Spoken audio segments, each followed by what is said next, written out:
kami mengadopsi anak laki-laki dari pasangan suami istri non muslim. Yang kami ketahui, kami tidak memutuskan nasab dari anak itu. Pertanyaan, apakah menurut Islam pernikahan orang tua kandung anak itu sah? Orang tuanya itu menikah tidak diakui dalam Islam dan dia tidak masuk Islam. Lalu anaknya ini gimana? Anaknya suci. Ma min mauludin illa yuladu alal fitrah. Setiap anak lahir dalam keadaan suci. Tidak ada anak zina, tidak ada anak kotor. Lalu anaknya kami ambil. Ya, anaknya sekarang baik, suci, bersyahadat masuk Islam. Lalu kalau anak ini perempuan nanti mau nikah, walinya siapa? Fasultan waliyun man la waliyalaha. Sultan Banten akan menjadi walinya. Tapi sekarang kita tidak lagi kesultanan, kita sudah negara kesatuan Republik Indonesia. Lalu walinya siapa? Walinya Pak Kuah.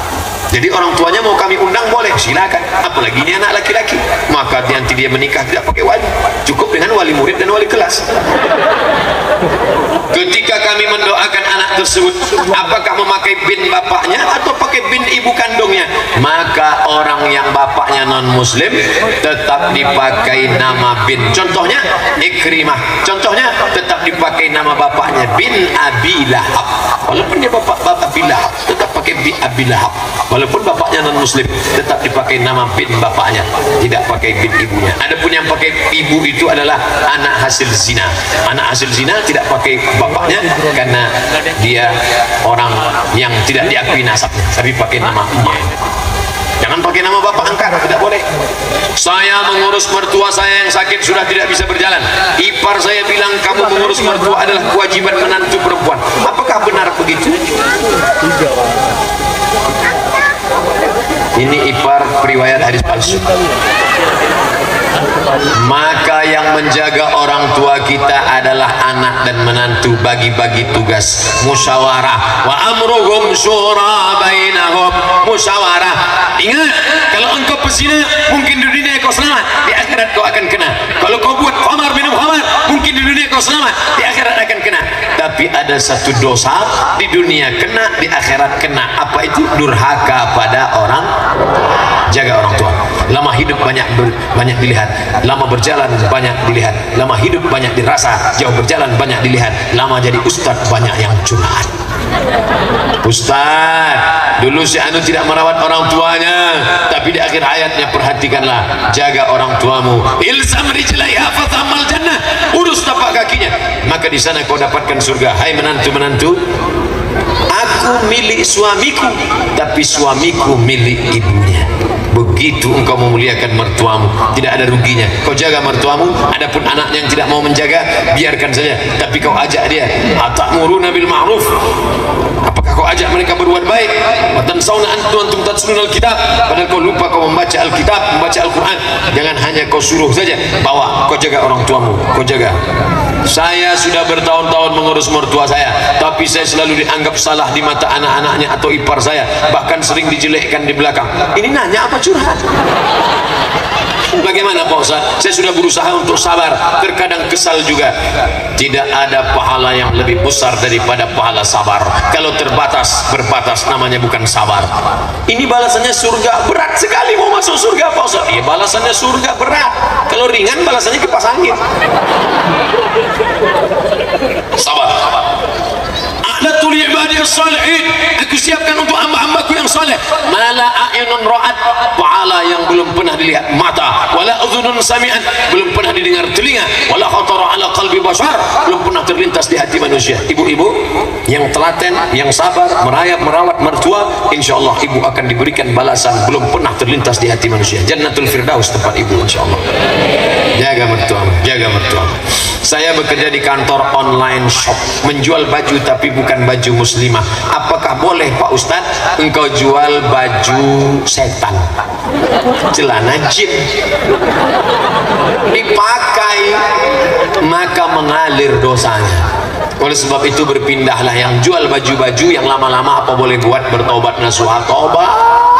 Sekarang berubahlah menjual jilbab, busana muslimah. Rezeki dari Allah apa dari setan? Dari Allah. Mana imanmu? Antum billah, beriman kepada Allah, wa malaikat. Engkau berkata tiap hari Allahu Akbar, Allah Maha Besar. besar, tapi urusan rezeki kau katakan Allah memang besar, tapi rezekiku dari baju ini. Beralihlah. Allahumma ballaghtu, Allahumma fashhad. Ya Allah, sudah kusampaikan. Andai nanti ditanya oleh malaikat di padang mahsyar, hai Abdul Somad, kenapa mereka tetap juga pakai baju pendek, rok pendek? You can see, kamu kan bisa sih melihat. You can see, kamu bisa melihat ketiak bini saya. Sudah kusampaikan ya Allah. Dulu orang malu pakai baju pendek, sekarang kita yang ngelihat yang malu. Malu kita lihat ketiak, udah macam leher onta. Lihat sekali 3 hari kita nggak lalu makan. Berhentilah saudaraku, juallah baju muslimah, baju koko, jilbab panjang. Banyak orang-orang kaya dengan menjual baju muslimah. Betul?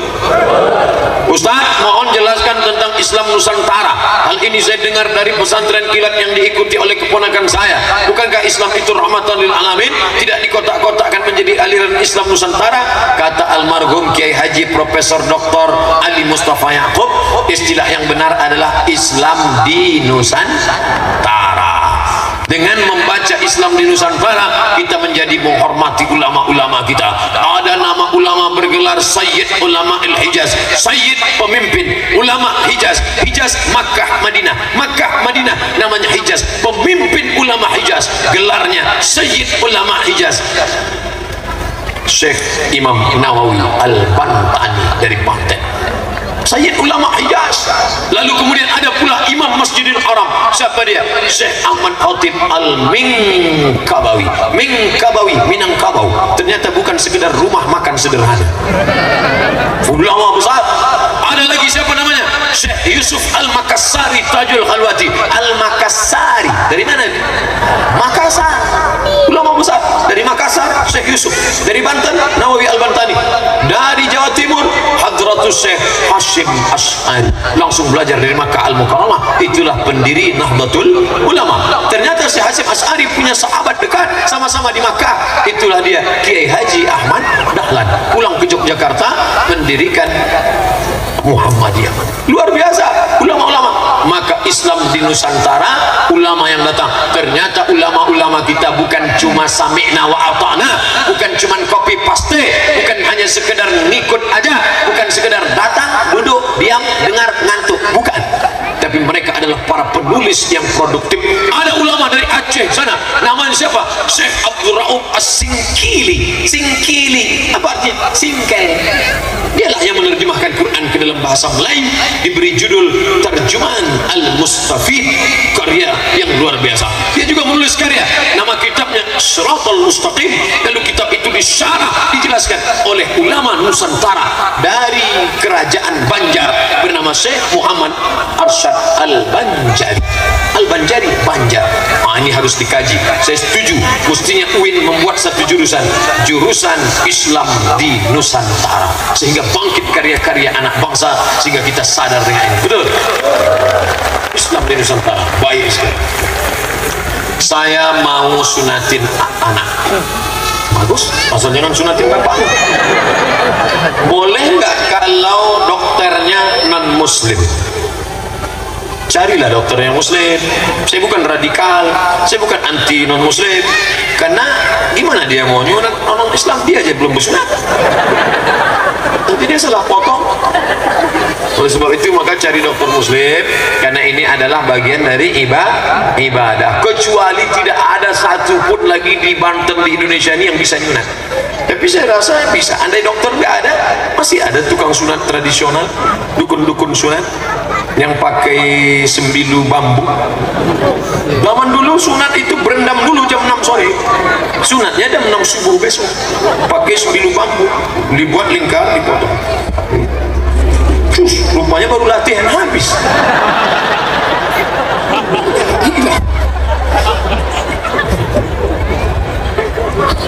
Itulah judul lagunya, Putus Tak Bisa Disambung. Putus tak bisa disambung. Ustadz, bagaimana cara menghadapi istri yang mudah baper? Baper itu apa? Mau tahu gue. Semoga Ustadz Abdul Somad sehat dan panjang umurnya. Amin ya rabbal alamin. Tentu dia mau tahu, abang mau kemana? Sama siapa? Jalan di mana? Pulang jam berapa? Bagus, kasih tahu dia pulang. Buat laporan harian.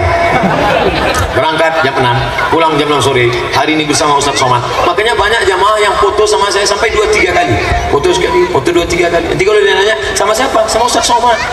Makanya fotonya kirim ganti-ganti. Bapak Ibu yang dimuliakan Allah, mereka sebenarnya takut Bapak Ibu menjadi terjerumus dalam perbuatan selingkuh. Nama sepia, yang satu lagi sepia. Lagu-lagu itu semuanya menceritakan tentang perselingkuhan. Apa namanya? Selimut tetangga. Apa namanya? Cinta satu malam. Oleh sebab itu maka, tapi kalau sampai cemburu terlampau berlebihan, cemburu itu seperti garam. Kalau tidak ada cemburu sama sekali berarti tidak ada cinta. Tapi sampai cemburu luar biasa, dikit-dikit SMS, nggak dibalas. Kenapa nggak dibalas, Mas? Posesif. Oleh sebab itu, sekedarnya saja. Habibaka haunamma, sayangi orang yang kau cintai secukupnya saja. Asa yakuna baghidaka yawmamma, boleh jadi dia akan menjadi musuhmu pada saat yang lain. Baghidaka haunamma, musuh itu benci secukupnya saja, boleh jadi dia akan menjadi cintamu di saat yang datang. Oleh sebab itu jangan benci. Betapa banyak orang benci malah jatuh cinta. Betul? Dulu sama-sama sekolah, benci, ingusan, pret. Tapi setelah sekolah ketemuan reuni, lihat, Masya Allah, itu ingusan bau tengik dulu. Masya Allah, karena benci dan rindu letaknya di tempat yang sama, setipis kulit bawang. Oleh sebab itu maka jangan benci.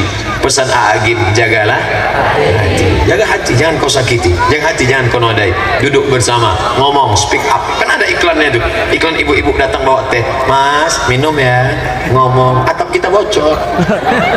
Speak up, ngomong. Karena orang tidak tahu apa yang ada dalam hati. Semua terkedul dalam hati. Ngomong. Kalau nggak ngomong, emang bisa pakai mikrofon.